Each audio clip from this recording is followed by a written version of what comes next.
بسم اللہ الرحمن الرحیم۔ السلام علیکم۔ وہ بتا رہا تھا میری جان نکل رہی ہے۔ پھر اس نے اپنی بیٹی کو کہا، اب میرے پیر بے جان ہو چکے ہیں، تم میری ٹانگوں کو دباؤ بیٹی، جو خود بھی ڈاکٹر تھی۔ اپنے باپ کی بات سن کر آنسو بہاتے ہوئے اس کے پاؤں چھوڑ کر ٹانگوں کو دبانے لگی، مگر اس نے اپنے والد کے بے جان قدموں کو بوسہ دیا تھا۔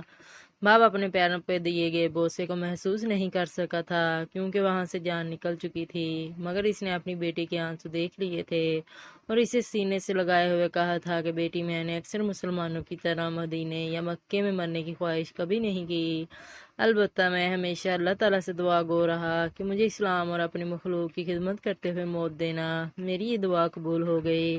مجھے زندگی میں سب سے زیادہ سکون آج مل رہا ہے۔ جیسے جیسے میرے جسم سے جان نکلتی جا رہی ہے، میں پرسکون ہوتا جا رہا ہوں، مگر تمہارے آنسوؤں نے مجھے بے قرار کر دیا ہے۔ میں اللہ تعالیٰ کے حضور پیش ہونے جا رہا ہوں۔ میں خوش ہوں اور میری خواہش ہے کہ تم بھی مجھے خوشی سے الوداع کہہ دو بیٹی۔ بیٹی کے آنسو تھم گئے اور وہ باپ کے سینے سے لپٹ گئی تھی۔ ہسپتال کے ڈاکٹرز یہ منظر دیکھ کر حیران تھے کہ عام انسان کس طرح بتا سکتا ہے کہ جان کہاں تک نکل چکی ہے۔ خیر، آدمی کا انتقال ہو گیا۔ ہسپتال سے معاملات طے ہو جانے کے بعد لاش ورثاء کے حوالے کر دی گئی، مگر یہ پہلی میت تھی جسے ورثاء کے حوالے کرنے کے بعد سب سے معروف تجربہ کار اور عمر رسیدہ خاتون ڈاکٹر ویلی زک نے فوت ہو جانے والے شخص کی بیٹی کو اپنے پاس بلایا، اس سے تعزیت کی اور بعد ازاں اس سے فوت ہو جانے والے شخص کے اعمال کے بارے میں پوچھتے ہوئے حیرانگی سے سوال کیا کہ کوئی انسان کس طرح بتا سکتا ہے کہ اس کی جان کہاں تک نکل چکی ہے؟ کیسے کوئی موت کی سختی کے باوجود اتنا پرسکون ہو سکتا ہے؟ اس نوعیت کے بے شمار سوالات کیے، جس کے جواب میں فوت ہو جانے والے شخص کی بیٹی، جو خود بھی ایک ڈاکٹر تھی، انہوں نے ایک واقعہ سنایا کہ میرے والد صاحب، جن کا نام محمد بوٹا ہے، یہ گاؤں کے چھوٹے سے ذمہ دار تھے۔ ہمارے گاؤں کی ایک یتیم لڑکی تھی جس کا نام زینب تھا۔ اس کے تائی نے اس کے والد صاحب کی جائیداد پر قبضہ کر لیا تھا۔ ننہال والوں نے بھی رکنے سے انکار کر دیا تھا۔ وہ گاؤں کے نمبردار کے گھر میں رہتی تھی اور بطور گھریلو ملازمہ کے کام کرتی تھی۔ نمبردار کے بیٹے نے زینب پر بری نظر رکھنا شروع کر دی تھی۔ زینب نے نمبردار اور اس کی بیوی سے ان کے بیٹے کی حرکتوں کی شکایت کی، مگر انہوں نے سنی انسنی کر دی تھی۔ شاید اس کی وجہ یہ بھی تھی کہ بچی یتیم تھی، اس کے آگے پیچھے تھا کوئی نہیں، لہٰذا کسی کو فرق نہیں پڑتا تھا، اس کی عزت لٹ جاتی یا وہ بدنام ہو جاتی۔ جب نمبردار کے بیٹے نے حد سے تجاوز کیا تو وہ رات کو میرے والد صاحب کے پاس آئی اور انہیں کہا، میں نبی کریم صلی اللہ علیہ وآلہ وسلم کی امتی ہوں، اللہ تعالیٰ کی مخلوق ہوں، میری عزت خطرے میں ہے، تم میری عزت بچا لو، اپنی بہن بنا کر میرا کسی شخص سے نکاح کر دو، میں روز محشر بھی تمہاری احسان مند رہوں گی۔ میرے والد صاحب تو شاید بطور مسلمان اور انسان بھی اس کی مدد کر دیتے ہیں، مگر رب اور اس کے رسول صلی اللہ علیہ وآلہ وسلم کا واسطہ بھی دیا گیا تھا۔ میرے والد صاحب نے چند دنوں میں ہی ایک مناسب رشتہ ڈھونڈا۔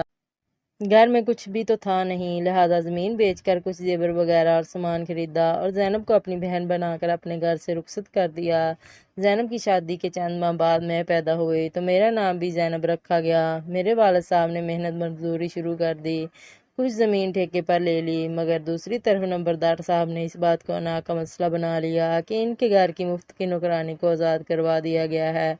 خیر، بہت ساری مشقتیں سہنے کے باوجود میرے والد صاحب نے اپنی منہ بولی بہن کا خیال رکھا، ہر دکھ سکھ میں اس کے ساتھ کھڑے ہوئے، یہاں تک کہ ایک بار ڈکیتی مزاحمت پر وہ زینب قتل ہو گئی۔ اس کے قاتلوں کو سزا دلوانے کے لیے میرے والد صاحب نے اپنے گھر تک بھیج دیا، مگر قاتلوں کو سیاسی پشت پناہی حاصل تھی، وہ بچ گئے۔ نمبردار کے بعد زینب کے قاتل بھی ہمارے دشمن بن گئے۔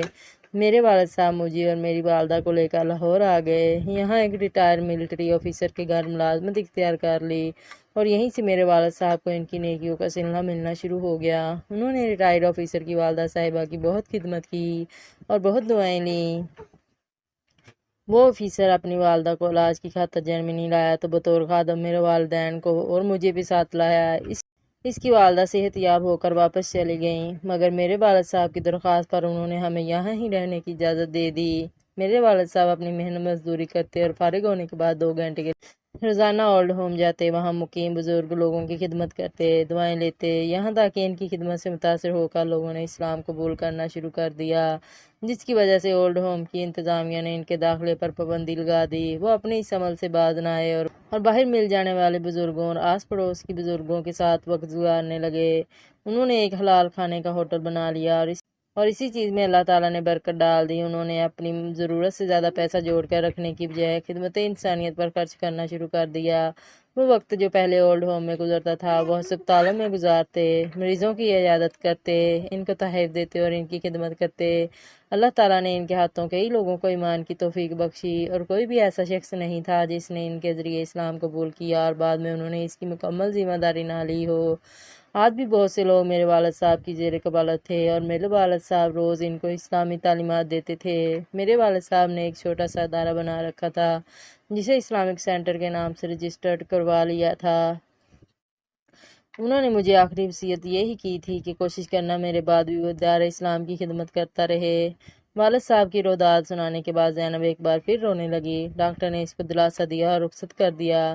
کچھ عرصہ بعد وہ ڈاکٹر زینب سے ملنے ان کے آفس پہنچی اور اس سے وہ اسلامک سینٹر دیکھنے کی فرمائش کی جو اس کے والد صاحب نے بنایا تھا۔ کام سے فارغ ہونے کے بعد زینب ان کو لے کر اسلامک سینٹر پہنچی، جہاں اس وقت بھی 2 خواتین قبول اسلام کے لیے موجود تھیں۔ وہاں کے ماحول اور پاکیزگی سے متاثر ہو کر وہیں اسلام قبول کر لیا۔ زینب کی آنکھیں نم ہو گئی تھیں۔ اس کے والد صاحب کے گزر جانے کے بعد بھی ان کے اعمال سے متاثر ہو کر لوگ اسلام قبول کر رہے تھے۔ ایک چھوٹی سی نیکی نے ان کو کہاں سے کہاں پہنچا دیا تھا۔ زینب کا کہنا ہے، مخلوق خدا کی خدمت امت محمدی کی بھلائی اور انسانیت کی فلاح کے لیے لگایا گیا ایک پیسہ بھی رب لاکھوں کروڑوں کی صورت میں موڑتا ہے اور ساتھ اجر و ثواب بھی عطا کرتا ہے۔ اس کی سب سے بڑی مثال میرے والد صاحب ہیں۔